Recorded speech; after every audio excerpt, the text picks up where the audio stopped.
Welcome back, everybody. So I'm here with Olivia Wong from MTR Corporation, and we're talking about all aspects of ESG and DEI and CSR and the alphabet soup that you mentioned earlier. There are a lot of acronyms. There's a lot of language that's been used for many decades in terms of like what I call like the good guy side of business, you know. I'm just curious about, I ask a lot of people about this, like your opinion on these things. One of the things that we say within this program is actually, although this is ESG Essentials, I'm not convinced that ESG as a terminology or as an acronym is going to be used for that much longer. I think partially because there's been some pushback, especially in my home country of the US, but also because the acronym itself is often not as valuable as like the underlying principles or like the cultural and local adaptation. So I'm just curious your perspective on this and again, how you see this as a professional and in terms of your kind of personal pivoting, I guess, in your career, because you have been able to pivot around, but also in terms of as you're applying these things internally, how do you kind of deal with the underlying principles that are being kind of addressed while simultaneously dealing with like the public language around these things? Yeah, so you're right. I think, again, these are just language. And so, in terms of how you use it, it often depending on the environment that you operate in and also depend on the culture. But I think ultimately, if we kind of looked at, as you said, like the word ESG, is it getting a bit of a pushback? And, what is that going to mean? Does it mean people stop looking at in terms of the environment or the social piece or the governance piece, sustainability, used for a long time. And, it's not just about the environment. People often argue that, for a business, to be truly sustainable, it's beyond just the environment. You got to look at the economics, you got to look at the social side, you look at in terms of a proper governance structures, all of these things. So I would actually say is that I think regardless of where the political wind is blowing, I think ultimately the most important thing is as an organizations or that you just need to know is that what is your purpose? Why do you exist? Why are you here? And then how do you want to make sure that you will be able to continue with that legacy as you move forward? And then whatever it is, once you're able to define that purpose and understanding and knowing that, this is why, the purpose of your existence, then whatever the language that's required, you can use that language just so that you can adapt to the audience that's there. And then from there, then you start to explain in detail, what does it actually mean? Because then, again, going back to earlier, we talked a bit around strategy. Strategy is great, but then if you can actually go in terms of making it actionable and deliver it, those are just words as well. And so I think in that way, I think it is really important is that while we kind of take a look at in terms of the language that's being used currently and, kind of knowing that what really will resonate with the audience or the stakeholders that we are trying to communicate this to. But first, let's make sure that we always remember the purpose of the organizations. Why is that we're doing this? What is our purpose of existence? And once we can do that, then the language is simply to adapt, right, to that environment. Yeah. Okay, so all right, I just want to push back a little bit, right? What would you say to the founder, to the shareholder, to maybe the person in a company where they say, look, my purpose is to collect a paycheck, right? My purpose is to make money. That's why I started the company. That's why I work at a company, et cetera. Is there a way to kind of connect those dots? And how do you see that in terms of your role? I mean, because frankly, the role that you have now, in most companies, I would probably argue all, but we'll just say most, did not exist 20 years ago. Yep. Many companies don't have it now, at least not yet. And so this is not something that is quantitatively required for a company to be successful, I guess I would say. So how do you kind of reconcile the idea that for a lot of people, it's just the paycheck, or it's just to make money? Yep. So then I would argue that nothing wrong with making money, because at the end of the day, as an organization, you don't make money, you don't exist. But then the question is that then how are you going to make the money? How, so then why, so also as a customers, for example, I have a choice, and as you said, like I think MTR, sure, a public transport company, we cover, a huge network. Most people will probably say, well, like that's all I have to choose from. Well, that's not true. Like there are many ways that you can actually get you from A to B in Hong Kong, and Hong Kong is not that big. And so at the end of the day, and we also have other businesses. And so I think ultimately, while it's fine that there's nothing wrong, in terms of saying that you want to make money. But you got to remember is that how are you going to be able to make that money? Because people will have a choice.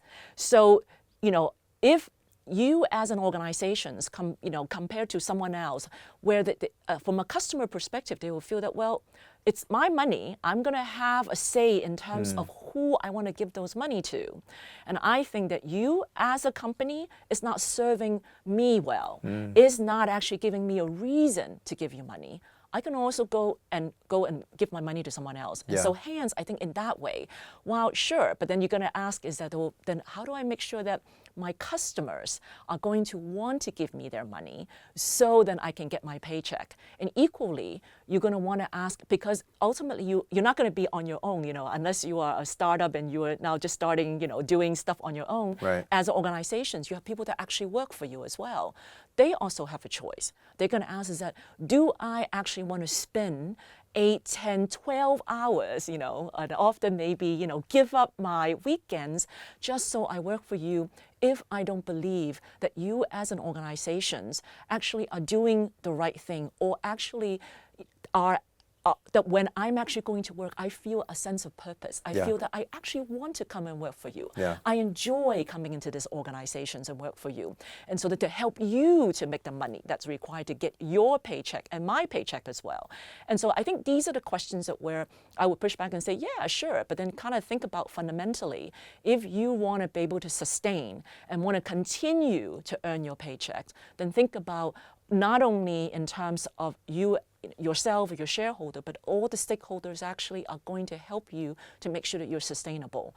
And so I think these will be the kind of things that I will go back and say, but ultimately it's the how, in terms of getting you there, how you're going to actually make that last dollar is going to be, what's actually key. And that's why, I think ultimately things that we talked about like sustainability, like ESG, or, having that sort of social responsibility to the community that we serve is important, is because consumers have a choice. Yeah, and I think there's a lot of risk mitigation as well in terms of obviously climate risk and other things going forward. I think people who agree with everything you said, but I think people that make that argument, my general retort is, companies don't make money immediately off of R&D or hiring good legal counsel or all these other non-revenue generating activities, but they're really critical for sustained success for organizations over the long run. And this is just kind of new, I guess, permutations of that in terms of like looking forward over the next few decades and understanding what risks and things are coming, and certainly a sense of purpose. What originally kind of drove me to leave the private sector legal practice and to going into academia was that I just felt like my job was to make rich people richer. And it's a great career. I have a lot of friends. I respect the profession. But for me, in terms of my personal sense of purpose, it wasn't really fulfilling that. And so I was willing to take a pay cut and do something that was more meaningful for me. And I think the research shows that's increasingly true. I'm not unique in that regard. And so, I think there is a business case. Okay, so I want to expand that then from a cultural perspective really quickly, because I've been teaching in Asia now for 15 years. I teach here at Hong Kong U, I teach at Fudan University, and I speak at different universities. What would you say to people that say, okay, that sounds like very Western ideals that you're trying to impose on an Asian continent that, first and foremost, has not had the benefit of the past century to go through a lot of, especially around environmental sustainability, biodiversity issues, et cetera. The Western world got rich off of environmental degradation, and now they have enough income taxation, whatever, where they can go back and try to fix their mistakes and stuff, or from a social perspective, different cultural values, or massive poverty swings and things where they just like the goal is to provide jobs, maybe not good jobs or great jobs. So what would you say to people who would argue that these ESG principles are just yet another form of kind of external Western philosophical perspectives that are now being like thrust on Asian companies? Yeah.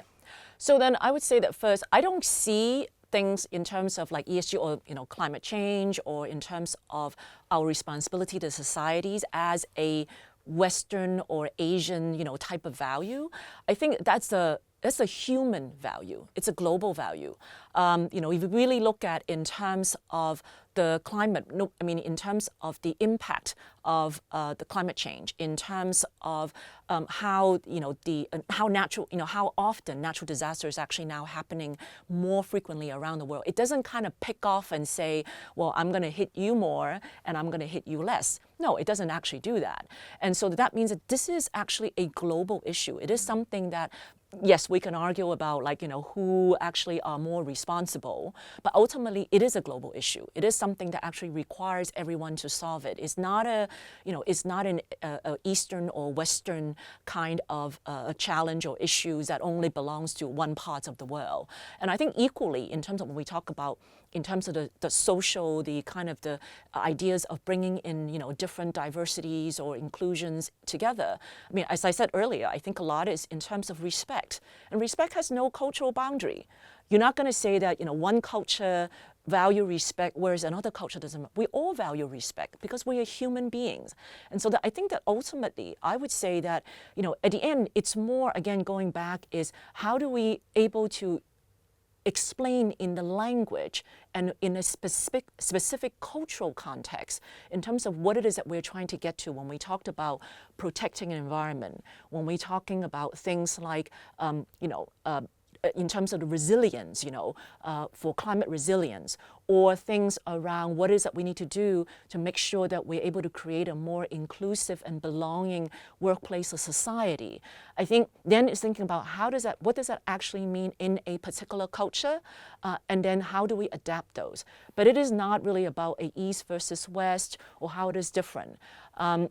So I think this becomes really important. And I think that for any of these sort of ESG or sustainability concepts to work is to really understanding the importance of adaptabilities and the importance of understanding who are the audience that you're speaking to and how do you make sure that your language actually resonate with them. So then they will say, you know what, you're right. And this is actually what we do because it has nothing to do with somebody else's value. This is a value as a human being. That's what actually I need to do. Yeah. So that's kind of what I would, explain. And I generally kind of really don't see the difference between, a East versus West. Yeah, and I appreciate that perspective. I think I really like what you said about like really trying to understand causation or who is more to blame. The reality is that these are kind of transcendent issues that affect everyone. And unfortunately, scientists are predicting that a lot of the effects of climate change are going to disproportionately impact Asia and coastal Africa and stuff. So again, ultimately, it's not a question of who caused it. It's like how do we create companies as these economies continue to develop? How can we create companies that have this broader, more long-term perspective on sustainability, where they hopefully are financially sustainable and grow and are profitable, but simultaneously integrate learnings from organizations around the world, so that they're hopefully leapfrogging and bypassing some of the original mistakes, and we I guess we start with like a more refined form of company going forward. Yeah.